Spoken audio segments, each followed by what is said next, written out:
Dinas Pemberdayaan Perempuan dan Perlindungan Anak DP3A Kota Bandung nguatkeun peran guru bimbingan dan konseling di Kota Bandung. Ku cara mere bimbingan teknis pikeun nyegah lobana angka kekerasan ka barudak di lingkungan sakola.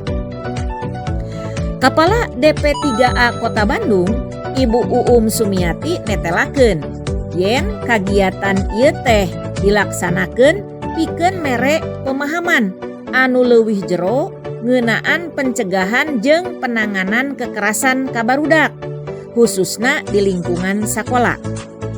Nah, cara ieu teh bisa jadi solusi tuntas pikeun permasalahan kekerasan di lingkungan sakola. Kumaha tanggapan para wargi? Hayu urang titenan wawancarana. Apakah Anda sering mendengar kasus kekerasan anak di sekitar Anda?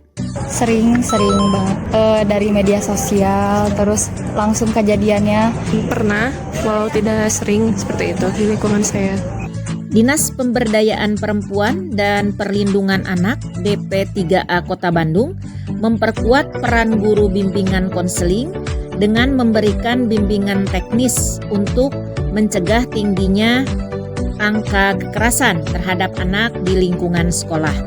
Menurut Anda, apakah bimbingan tersebut mampu menyelesaikan permasalahan kekerasan anak secara tuntas? Kalau menurut saya, bimbingan konseling itu sebagai pencegahan saja, bukan sebagai pencegahan, bahkan penjagaan saja gitu.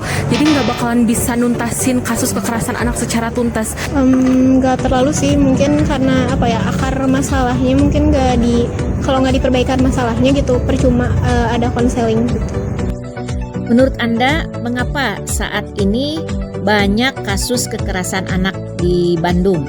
Mungkin dari lingkungan dan bimbingan dari orang tua sendiri gitu ya, yang mungkin kurang aware sama anak-anaknya. Karena mungkin dari didikan ya, bisa jadi dari didikan orang tua. Terus juga mungkin sebelumnya orang tua mengalami sama kekerasan juga gitu. Jadi itu terus menerus gitu, terjadi lagi gitu. Apa saja dampak negatif dari kekerasan terhadap anak? Banyak banget ya dampaknya, pasti negatif sekali. Yang pertama, anak bisa turun kepercayaan diri, mentalnya pasti terganggu. Udah kayak gitu, cara dia beraktivitas terganggu. Itu bisa menyebabkan trauma pastinya. Terus juga si anak jadi terganggu mentalnya kayak gitu. Menurut Anda, apa yang harus kita lakukan untuk menyelesaikan permasalahan kekerasan terhadap anak? Harus diberikan ilmu kepada orang tuanya agar mendidik anak dengan baik, walau prakteknya juga tidak mudah ya. Mungkin dari kurikulum di sekolah, jangan hanya fokus ke akademiknya gitu, tapi ke akhlaknya dan adabnya juga harus diperbaiki. Apa harapan Anda kepada pemerintah? Harus memberikan efek jera kepada anak pembuli seperti itu, kemudian memberikan perlindungan kepada korban, karena biasanya korban yang disalahkan terhadap suatu kasus pembulian seperti itu. Pemerintah harus ngeblokir gimana caranya tontonan-tontonan mereka, terus konten-konten yang beredar di masyarakat itu lebih aman untuk dikonsumsi remaja.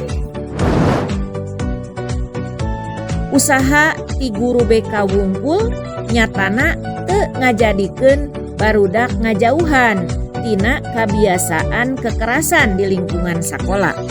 Kumaha Islam ngarengsekeun masalah ieu? Hayu urang titenan katerangan ti ustazah. Tong hilap, like, komentar, sareng bagikeun saseueur-seueurna.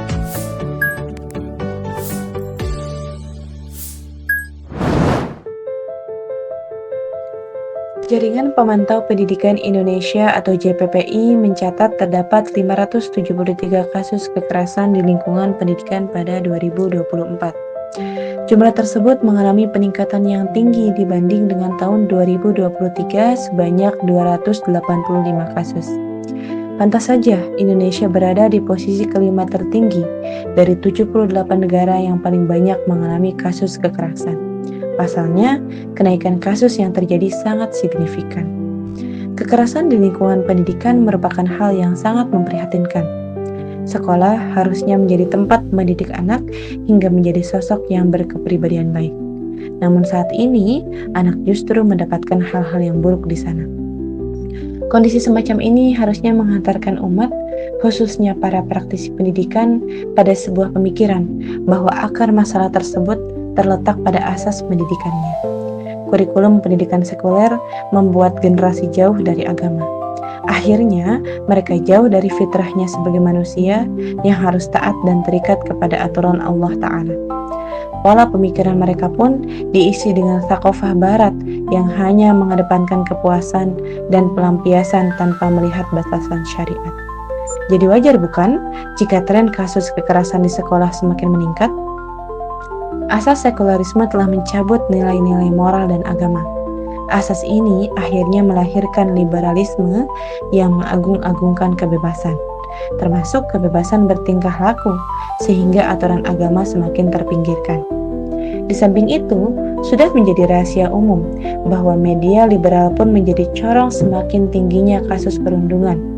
Game online misalnya, menyuguhkan banyak kekerasan fisik, juga tontonan kartun dan anime yang pada kenyataannya sedang membudayakan kekerasan di dalam benak para siswa. Benar bahwa keluarga dan lingkungan masyarakat pun berpengaruh besar bagi maraknya kasus kekerasan yang dilakukan oleh anak. Orang tua yang sibuk bekerja sehingga tidak mampu menjalankan fungsinya dengan sempurna. Namun perlu disadari bahwa disfungsi keluarga adalah akibat penerapan sistem yang salah. Kemiskinan struktural dan himpitan ekonomi sebagai buah penerapan sistem kapitalisme membuat ibu harus ikut bekerja mencari nafkah. Akibatnya, para ibu lebih sibuk dengan pekerjaan mereka daripada mengurus keluarga atau pengasuhan anak. Selanjutnya, berkaitan dengan sistem sanksi yang ada tidak berefek jera. Sudah banyak produk hukum yang diregulasi dalam rangka mencegah dan menangani kasus kekerasan, misalnya Undang-Undang Perlindungan Anak. Namun, perangkat hukum ini seperti tidak mempan mencegah kekerasan yang terus terjadi. Misalnya, pelaku perundungan berusia 17 tahun. Menurut Undang-Undang Perlindungan Anak, usia tersebut masih terkategori anak di bawah umur. Paradigma semacam ini akhirnya membuat anak kurang bertanggung jawab atas setiap perbuatannya. Kedewasaan dirinya tidak terbentuk karena selalu dianggap anak-anak atau di bawah umur. Di sisi lain, solusi kekerasan anak dari Menteri Pendidikan dan Menengah, Profesor Abdul Muti, akan menambah kuota guru bimbingan konseling atau BK di setiap sekolahnya. Dengan harapan beliau bisa menekan angka perundungan atau kekerasan dengan cepat karena ditangani oleh ahlinya. Kemudian akan diadakan pelatihan untuk semua guru bidang studi berkaitan dengan high value education. Sayang beribu sayang, hal ini tampak sebagai solusi tambal sulam yang tidak menyentuh sama sekali akar masalah. Lantas bagaimana solusi tuntas hentikan kekerasan anak? Islam memiliki beberapa langkah pencegahan dan penanganan untuk mencegah kekerasan. Pertama, peran negara. Dalam hal ini, kurikulum pendidikan didasarkan kepada akidah Islam. Menanamkan akidah Islam sejak dini menjadi modal utama. Anak yang beriman kuat tidak akan melakukan hal-hal yang Allah haramkan. Pandangan yang disajikan dalam media apapun juga harus bebas dari kekerasan, pelecehan, maksiat, dan segala yang dilarang dalam Islam. Negara akan menutup segala akses yang dinilai menyimpang dari tujuan pendidikan Islam. Kedua, peran masyarakat dan sekolah. Masyarakat membiasakan sistem Islam dengan berbuat amar ma'ruf nahi mungkar. Mereka adalah pemantau dan pengawas perilaku masyarakat. Adapun sekolah juga menerapkan kurikulum berbasis Islam. Setiap guru tidak akan dipusingkan dengan beban kerja dan gaji rendah. Pada masa peradaban Islam misalnya, guru digaji tinggi dan fokus mendidik generasi penerus dengan baik. Ketiga, peran keluarga sebagai sekolah pertama bagi anak. Orang tua tidak akan terbebani dengan biaya pendidikan sebab negara memfasilitasi pendidikan secara gratis bagi rakyatnya. Negara juga membuka peluang kerja bagi laki-laki sebagai kepala keluarga. Alhasil, kaum perempuan tidak akan terbebani lagi oleh masalah ekonomi dan ibu bisa fokus pada perannya sebagai pendidik utama dan pertama bagi anak-anaknya. Kalau kebutuhan dasar sudah terpenuhi, ibu fokus mengurusi generasi dan ayah tenang dalam menafkahi. Tidak perlu ada lagi produk generasi gagal tatkala sistem Islam diterapkan. Adapun Islam memiliki sistem yang komprehensif untuk mencegah terjadinya kekerasan terhadap anak. Dalam masalah ekonomi misalnya, sistem Islam mewajibkan negara menyediakan lapangan kerja yang luas agar para kepala keluarga dapat bekerja dan memberikan nafkah untuk keluarganya. Semua sumber daya alam strategis adalah milik umat yang dikelola oleh negara. Negara berkewajiban mendistribusikan seluruh hasil kekayaan negara untuk kesejahteraan warga negara, termasuk anak, baik untuk mencukupi kebutuhan pokok, kesehatan, maupun pendidikan. Berikutnya, sistem informasi dalam Islam juga menghargai kebebasan, tetapi tetap menjaga agar kebebasan tersebut bernilai positif untuk kehidupan.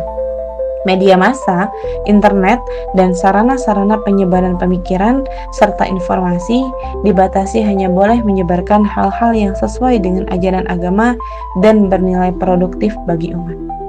Sementara itu, terkait penanganan jika terjadi kekerasan, negara menerapkan sanksi tegas yang mampu memberikan efek jera bagi pelaku kejahatan.